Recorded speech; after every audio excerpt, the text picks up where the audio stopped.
এই নতুন বাংলাদেশে মানুষ নতুন করে স্বপ্ন দেখতে শুরু করেছে। এই নতুন স্বপ্ন হচ্ছে ফ্যাসিবাদের কবর রচনার স্বপ্ন। আজকে গোপালগঞ্জে ফ্যাসিবাদের দোসররা আবার মাথা চাড়া দেওয়ার চেষ্টা করছে। বাংলাদেশের সমস্ত তৌহিদি জনতাকে, অপমর জনতাকে ঐক্যবদ্ধভাবে ফ্যাসিবাদের চূড়ান্ত কবর রচনা করতে হবে ইনশাআল্লাহ। এই জন্য প্রয়োজনে আমরা আরেকটি আগস্ট ঘটাবো, আমরা আরেকটি জুলাই ঘটাবো। বাংলাদেশের মাটিতে মুজিববাদের স্থান হবে না, বাঙালি জাতীয়তাবাদের স্থান হবে না। আমাদের পরিচয় আমরা মুসলমান, আমাদের পরিচয় আমরা বাংলাদেশী। যারা এই দেশে ভারতীয় আধিপত্যবাদের স্লোগান আমদানি করতে চান তাদেরকে হুঁশিয়ার করে দিতে চাই, এই দেশের জুলাই বিপ্লবীরা এখনো জীবিত আছে। প্রয়োজনে আবারও আমরা রক্ত দেব, ঘাম দেব, লড়াই করব। আওয়ামী প্রেতাত্মাদের চূড়ান্ত পতন ঘটিয়ে ইনশাআল্লাহ আমরা ক্ষান্ত হব। আমি স্পষ্ট ভাষায় বলতে চাই, বর্তমান সরকারকে অনুরোধ করব, প্রয়োজনীয় সংস্কারের আগে বাংলাদেশের মানুষ কোন নির্বাচন মেনে নেবে না। ফ্যাসিবাদী হাসিনা সহ সকল ফ্যাসিবাদের জালিমদের চূড়ান্ত বিচার হওয়ার আগে বাংলাদেশের মাটিতে নির্বাচন হবে না।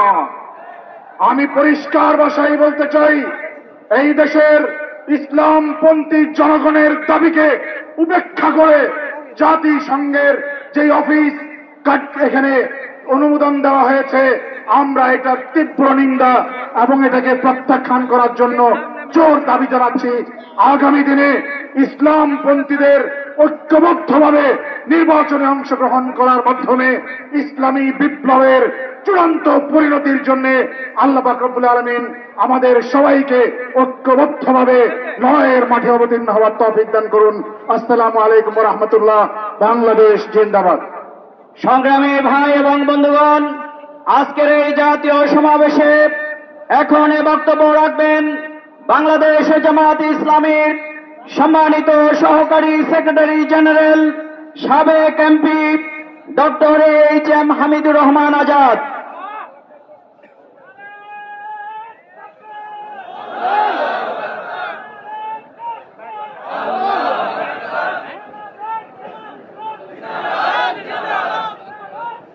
আসসালামু আলাইকুম ওয়া রাহমাতুল্লাহি ওয়া বারাকাতুহু। বাংলাদেশ জামায়াত ইসলামী আয়োজিত আজকের এই ঐতিহাসিক মহাসমাবেশের সংগ্রামী সভাপতি, সম্মানিত আমিরে জামাত ডাক্তার শফিকুর রহমান, জাতীয় নেতৃবৃন্দ, শ্রদ্ধেয় উলামায়ে কেরাম, সাংবাদিক বন্ধুগণ, সংগ্রামী দেশবাসী, আসসালামু আলাইকুম ওয়া রাহমাতুল্লাহি ওয়া বারাকাতুহু। মহান আল্লাহর শুকরিয়া আদায়ের পর বাংলাদেশের অতীতের গণতান্ত্রিক আন্দোলন, ন্যায়ভিত্তিক সমাজ প্রতিষ্ঠার আন্দোলন, বিশেষ করে জুলাই অভ্যুত্থানে যারা শহীদ হয়েছেন, আহত হয়েছেন, পঙ্গু হয়েছেন, তাদেরকে শ্রদ্ধার সাথে স্মরণ করছি। সংগ্রামী ভাই বন্ধুগণ, আজকের এই সমাবেশ বাংলাদেশের ইতিহাসে একটি নতুন সোনালী অধ্যায় রচনা করেছে। ইতিহাসে অবশ্যই একটি দিন হিসাবে স্বর্ণাক্ষরে লিখিত থাকবে।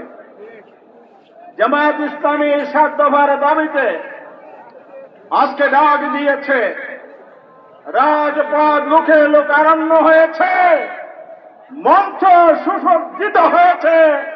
বাংলাদেশের সকল দেশপ্রেমিক, গণতান্ত্রিক, ইসলামী দলের শীর্ষ নেতৃবৃন্দ জাতির সাথে একাত্মতা ঘোষণা করছে।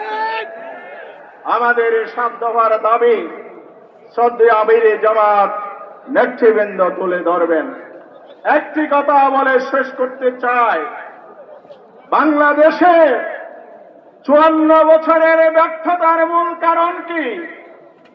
বাংলাদেশের ফ্যাসিবাদ দীর্ঘদিনের মানুষের অধিকার কেড়ে নেওয়ার মূল কারণ কি? কারণ অনেকগুলো থাকতে পারে, সবচাইতে মৌলিক এবং বড় কারণ হচ্ছে একটি ত্রুটিপূর্ণ নির্বাচন। বাংলাদেশে মত ৫৫টি দেশ আজও ব্রিটিশ প্রবর্তিত পিটিটিপি পদ্ধতি, আসন ভিত্তিক প্রার্থী ভিত্তিক নির্বাচন চালু রয়েছে ব্রিটিশের প্রতি আনুগত্য প্রদর্শন স্বরূপ। আর গোটা দুনিয়ায় ইউরোপ, আফ্রিকা, এশিয়া মহাদেশের অসংখ্য দেশে, শতাধিক দেশে পিআর পদ্ধতি চালু রয়েছে।